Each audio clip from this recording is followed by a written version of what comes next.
But let's take the discussion forward and we'll talk a little bit macros, but very important from India perspective. Ed Yardini is joining us now for more. He's, of course, the president and chief investment strategist at Yardini Research.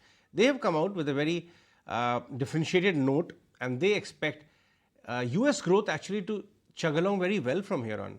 There's one part of the world which is thinking there would be a big recession in US, but of course, Mr. Yardini believes that it could be showing signs of recovery. But let's start with the latest economic data which has come in and which has created a bit of a ruffle across the world. The jobs data, very strong jobs data coming in. What is your own read through from this data point this time around, Mr. Yardini? Yeah, I think that's exactly right. The good news is the labor market is still creating lots of jobs. It's obviously great for American workers. The wage numbers, however, were still a bit on the hot side, but let's not forget that the wage inflation numbers have come down a lot since last summer. And so at 4.4%, which is a year-over-year comparisons, that was about the same as the month before. But the good news there is wages are actually rising faster than prices.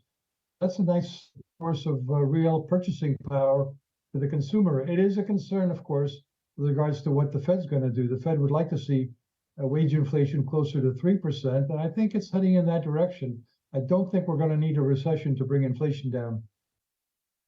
Good afternoon, Mr. Yardeni. This is Winnie joining in as well. And like Ajay was right now mentioning as well, you have a very different view from your peers in terms of you're more optimistic for your US economy. You're expecting a soft landing over there. Could you just share us your thoughts in terms of this? Well, I've been arguing that the economy is actually in a recession. I've been making that argument since last year. But the idea is that it's in a rolling recession. It's not an economy-wide recession. It's hitting different sectors at different times. Like clearly, housing is the most interest rate sensitive sector in the economy. And we have seen that rising interest rates have caused a recession in the housing market. But at the same time, I think we're starting to already see some bottoming in that housing recession. So that now I'm talking about rolling recoveries.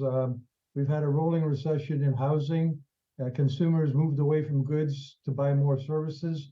So the goods economy, the manufacturing economy has been in a recession.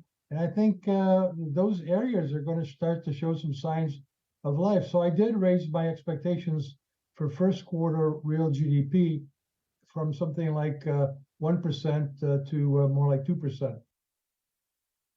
Right. So you see a 75% chances of a soft landing, which is higher from the 70%, and the Q2 real GDP forecast hence has been raised from 1% to 2%, followed by 2% in Q3 and Q4. So in a nutshell, you believe that we have seen the worst already with respect to inflation and other macro headwinds. Is that the right way to look at things?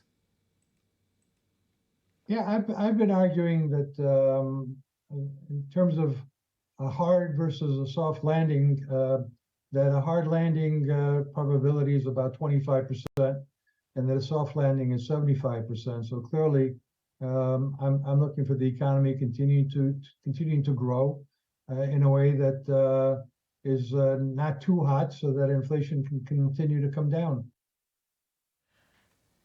Also, if you could just give us an understanding in terms of, what is your expectation from the central banks? Because last week there was a bit of a worry that the rate up cycle will continue. What's your take, and when do you see a rate cut actually happening?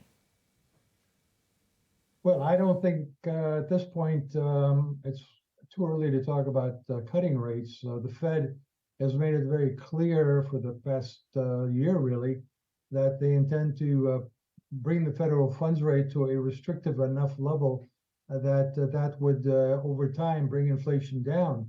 They're not really trying to get inflation down by tomorrow or the end of the year. They're trying to get the 2% inflation target by 2025. And so they're looking for a high enough level to do that. And I think they're there. I don't think they have to do another 50 basis points, but they're not going to listen to me. I think they've made it very clear that they do intend to raise interest rates by another 50 basis points over the rest of the year, and that should prove to be restrictive enough to continue to bring inflation down. This is a very big week for inflation data in the U.S. And I think it's going to show that inflation is continuing to moderate, which should take pressure off the interest rates. Mr. Yardeni, what is your view on the market? Is it looking a bit bubbly, as you call it in your newsletter? Well, it has been in a bull market. I think we did bottom on October 12th of last year. It was a fairly broad bull market until March of this year when the banking crisis hit, and then the financials got some losses. And then, of course, energy has been pushed down by weaker energy prices because China and Europe have their recoveries have been lackluster. But I think the stock market's probably overdue for at least some sideways action. I don't think it's going to continue to move straight up like it has been. And as we know, since March, really, it's been led by 8 stocks, the mega cap 8 stocks. And I think those stocks aren't going to give back very much. On the other hand, they probably need to give it a rest here. Okay, so a bit of a consolidation for the US markets, but the best tactical trade and big moves happening on a 10-year as well as dollar index, as well as your expectations of the road ahead. What could you say on that? Well, I think that one of the reasons that the stock markets rally may run into some resistance here is, in fact, because the markets are focusing once again on the notion that the Fed isn't done raising interest rates.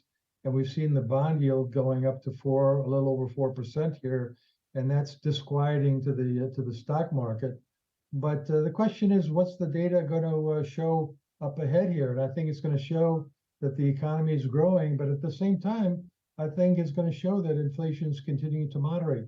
If that's the case, then a bond yield around 4% should be about the top of the range for a while. And I think stocks may just go sideways for a while this summer. But by the end of the year, the S&P 500, I think, will be somewhere between 4,600 and 4,800. So I think we're in a bull market. I remain bullish for the rest of the year. All right, Mr. Yardeni, we'll let you go on that one. Thanks so much for joining us on the show. That was a very differentiated view on the US economy.